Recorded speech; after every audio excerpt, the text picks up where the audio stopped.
morning, children. Okay, children, today I am going to take social for 10th class.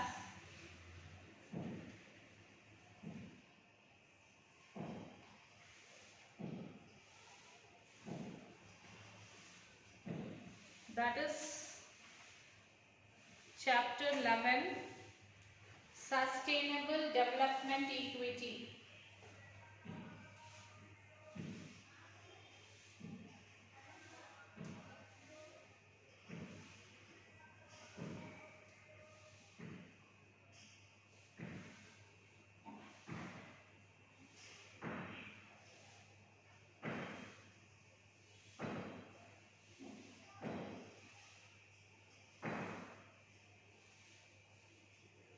Development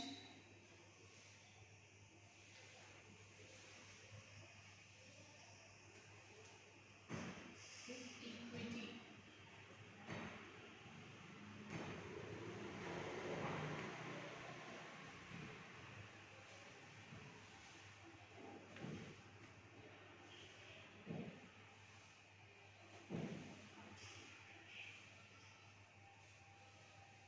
So sustainable means what, children? Using limited resources for better development without comprising future generation. So this is the sustainable development with equal. Looking at development again, as a measure of development, Human Development Index HDI. HDI is Human Development Index. HDI. Human Development Index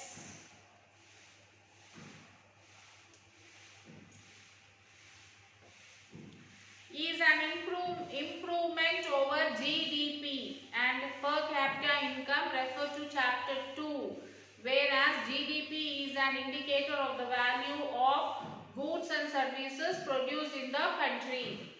So you can refer chapter 2, that whereas GDP is indicator of the value of the goods produced in our country. The idea of progress can hardly be limited to production of goods and services. This is more so when rapid expansion of production and income can coexist with malnutrition and lack of education and health for a large proportion of the people. As in the case in India, HDI expands the meaning of development to include social indicators of education and health. There are, however, many other considerations that even this expanded measures of development does not capture. In India, more than 90% of the workforce in the unorganized sectors. So in India, as 90% of the people were forced to work in the unorganized sectors, where the condition of work are not encouraging at all. So where the condition of the works will be not at all be encouraging to the workers. Income of both employed and wage workers is the unorganized sector are generally low, at times pitiable, so refer to chapter 3. With such a high percentage of workforce in low paid employment, so with such a percentage, like work pressure will be more but the payment will be given less.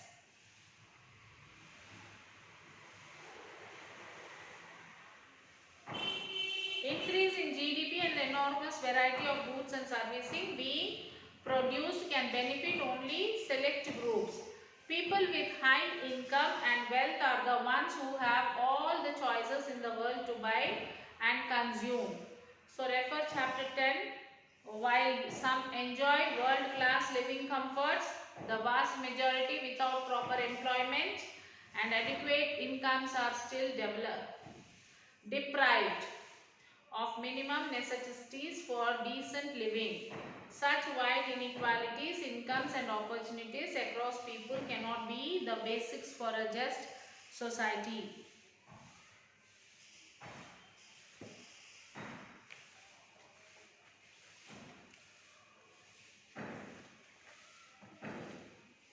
You can observe the graphs, children. First, graph number 2 is the total wealth held by billionaires in billion rupees, and the third graph is increase in the number of billionaires.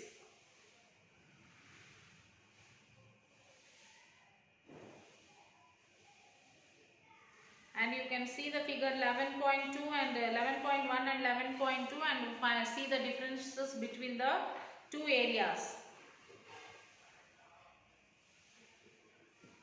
Another major criticism of economic development focused narrowly on GDP, that is springs from the neglect of environment.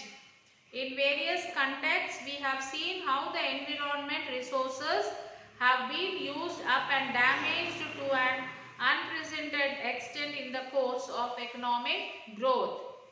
Deforestation, soil erosion, lowering groundwater tables, increasing pollution, pressure on grazing land, rising dependence on fossil fuel industries, industrial emissions, use of chemical fertilizers and pesticides in agriculture. Climate change are some of the important and urgent environment issues before us. While industrialization has brought a lot of material comforts, at least to some, it has resulted in a world where natural resources are threatened and now even the climate is being disrupted. This pattern of growth clearly cannot continue. In this chapter, we will explore the relationship between development, environment and people. How has expansion of economic activities affected different aspects of environment? What has development for people's access and rights to natural resource and their lives? Can there be different models of development? We will seek answers to these questions through live issues and people live experiences. We find that there is a need to broaden the focus of development from material goods and services to all people, present and future generation, as well as the environment with all its living and non-living resources. So let us study about the environment and development. Let us start by recalling the role of environment in development. Many naturally existing substances like land, water, minerals and ores produced from trees and animals are central to the production process. In primary sector activities, agriculture, mining, quarrying and in the manufacturing and energy sector, production is usually dependent on natural resources. The other sectors of the economy too are dependent on natural resources. Most of the productions depending on the natural resources, and some of the other productions also hugely depend on natural resources. The other sectors of the economy too are dependent on the natural resources. The potential of an environment to provide these resources is referred to as an environment source function. This function is depleted as resources are consumed or pollution contaminates the resources. There is another function that the environment provides. It is to observe and render harmless the waste and pollution from various activities. Unwanted byproducts of production and consumption like exhaust gases from combustion, water.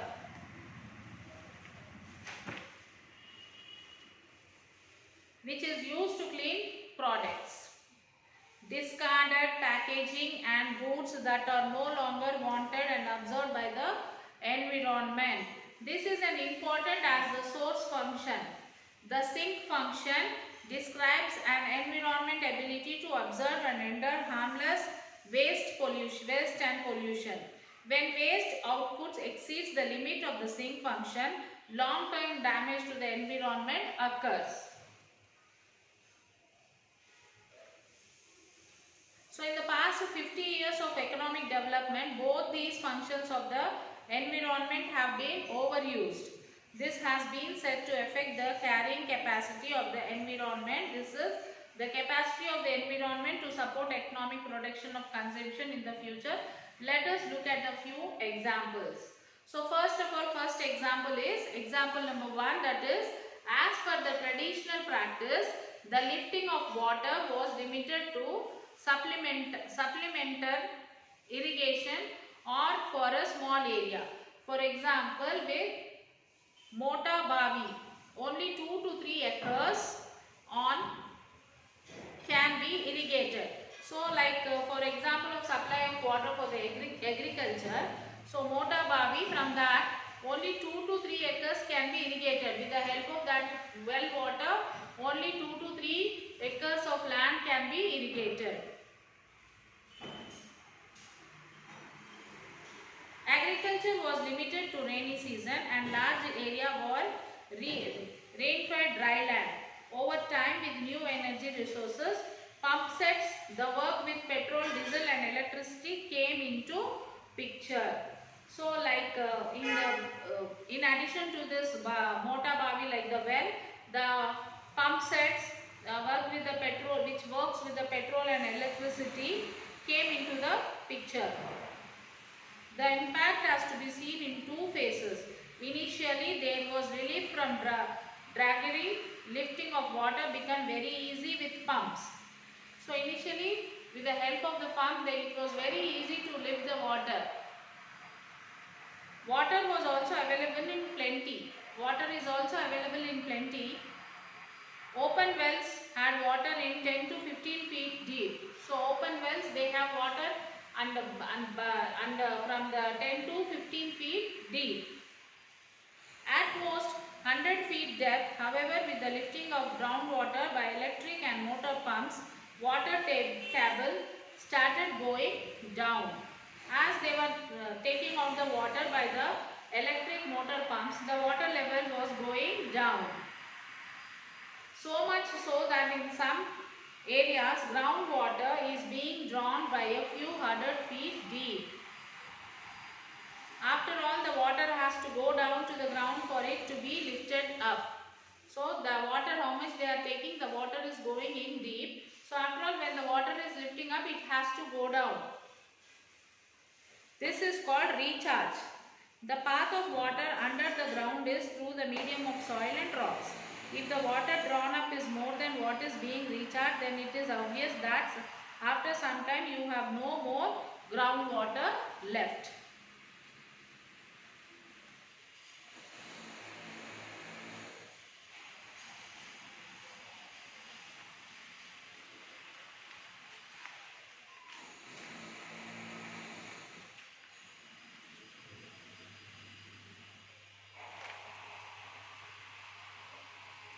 So, recent data on the status of groundwater resources in India suggests that the groundwater is under serious threat of overuse in many parts of the country. So, there is a threat of overuse of water in all over the country. Nearly 1/3 of the country is pumping out more groundwater than what goes in as recharge. So, nearly most of the country, they are pumping out the water, which is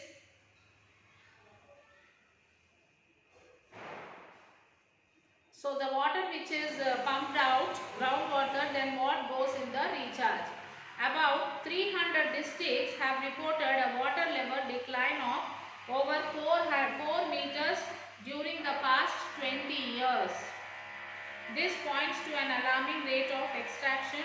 Groundwater overuse is particularly found in the agriculturally prosperous regions of Punjab and Western UP.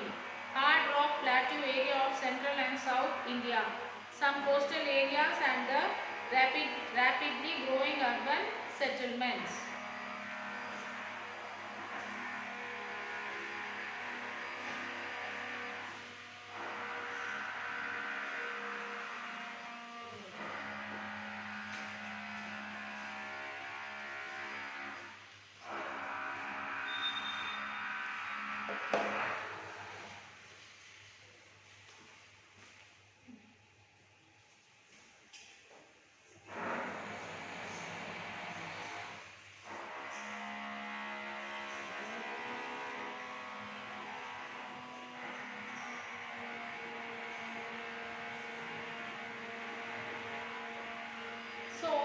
misuse of groundwater implies that the stock of groundwater is depleting. The groundwater has been falling to lower and lower levels very rapidly.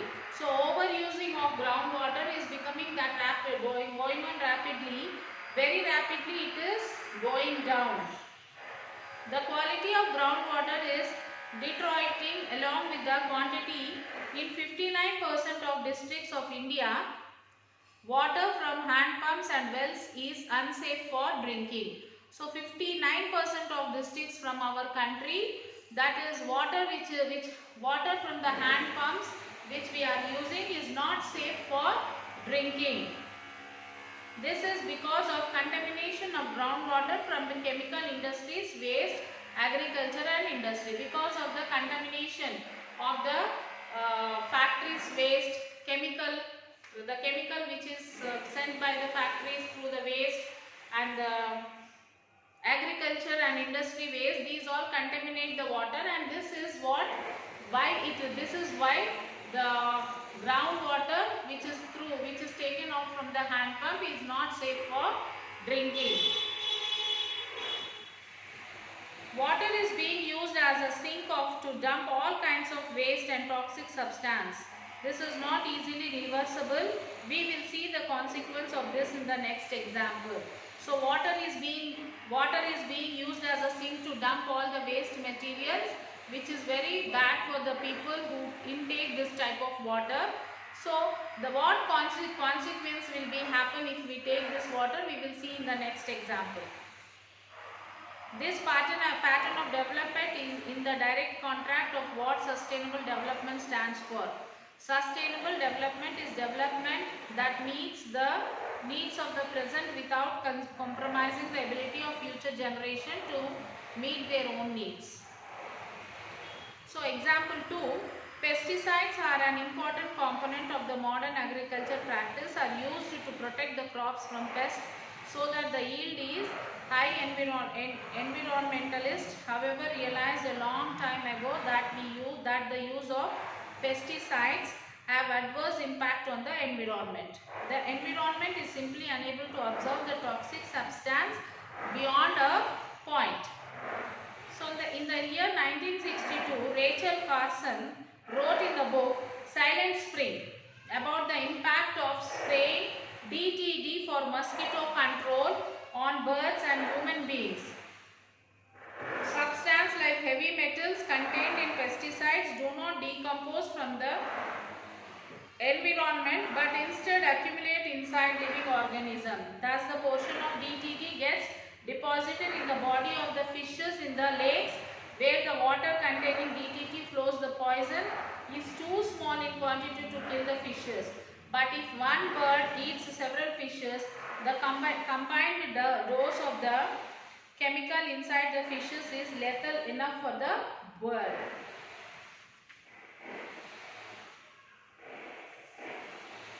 And the people's right over the environment.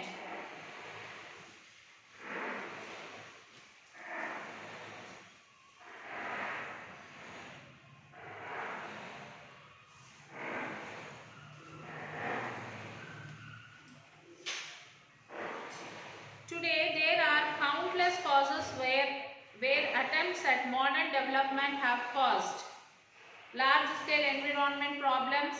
The case of big dams is a classic case and one that has very painful consequence. The Narmada Valley Development Project is the single largest river development scheme in India. It is one of the largest hydroelectric projects in the world and is supposed to generate power, provide irrigation and help with the flood control. The environmental cost of such a project, which involves the construction of more than 3,000 large and small dams, are immense. The largest of the dams constructed in the Sardar Sarovar, which floods more than 37,000 hectares of forest and agricultural land, displacing more than 500,000 people and destroying some of India's most fertile land. The project has devastated human lives and biodiversity by inundating thousands of acres of forest and agriculture.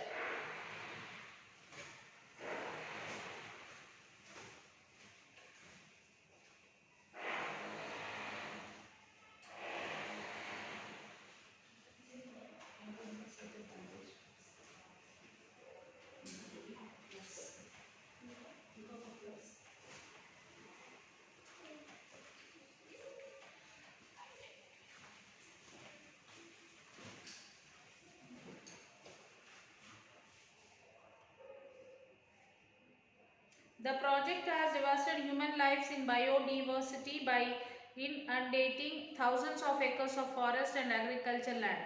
A disproportionate number of those being displaced and Adivasis and Dalits. The following letter was written by Baba Mahalya of Jalsindi village in Jabau district to the Chief Minister of Madhya Pradesh in 1994.